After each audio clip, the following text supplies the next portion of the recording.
It is absolutely shocking how many teams are ran without revenue managers. We're talking about emotional attachment to deals, the thing that is holding back your reps from saying the things that need to be said on the phone. How are we gonna fix this? This is so hard. All you do is lean on them every day to make more sales because you're getting leaned on to make more sales by someone else who is leaning on them to make more sales. And all of our success, all of our future, all of our livelihood is dependent on making these sales. It's really simple.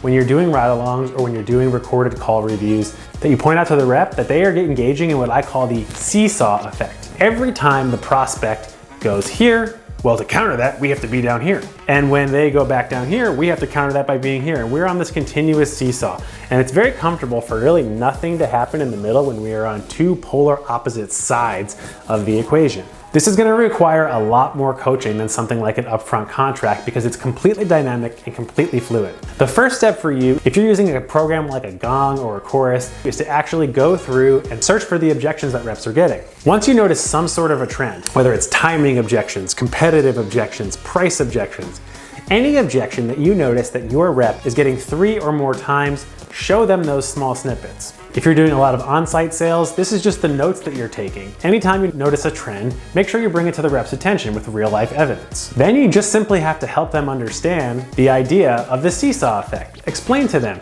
hey, what's normal in human dynamics is that I'm over here of this staunch opinion that this song is the best. Well, I'm over here of this staunch opinion that that song is the best.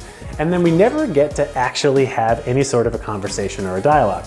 Help them just simply understand that when someone is down here, if you go down here as well, they're not expecting that. That's kind of uncomfortable. So what they do is they try to go back to where you were. Once they understand the concept of the seesaw effect, which is that when you actually go with someone on the objection, tell them that you actually concur to a certain degree and you really see where they're coming from, then, because they're so used to being on opposite sides, they go to where you were, and now they're selling themselves on the product. Okay, cool, now the rep has awareness of this, and they've seen point blank with the examples that you've pointed out that when they go the opposite direction, they don't really get anywhere. But this is still going to happen like crazy in their everyday. And because they're so attached to the outcome and making the sale, they're going to think that they need to combat everything the customer says that makes them feel like, oh, maybe this deal isn't going in the direction I want it to go. This is where daily objections practice handling and working the seesaw effect matters a ton. Make sure that each member of the team has an accountability partner. For no more than 3 minutes per day. Have one rep deliver an objection to the other, and the person who's on the receiving end, teach them how to lean into the objection and act like they're unfazed by it, act like they even maybe agree. And watch how simply the person actually brings it back to the other side. Have them do this 3 times a week and make sure that they're notating each objection they're handling and how they felt it went in a doc. This whole exercise takes no more than 10 minutes. And remind them, this is no different than getting in the batter's box before playing baseball or stretching out before a long run. You wouldn't head into any sort of athletic endeavor or musical endeavor without practicing and flexing the vocal cords a little bit.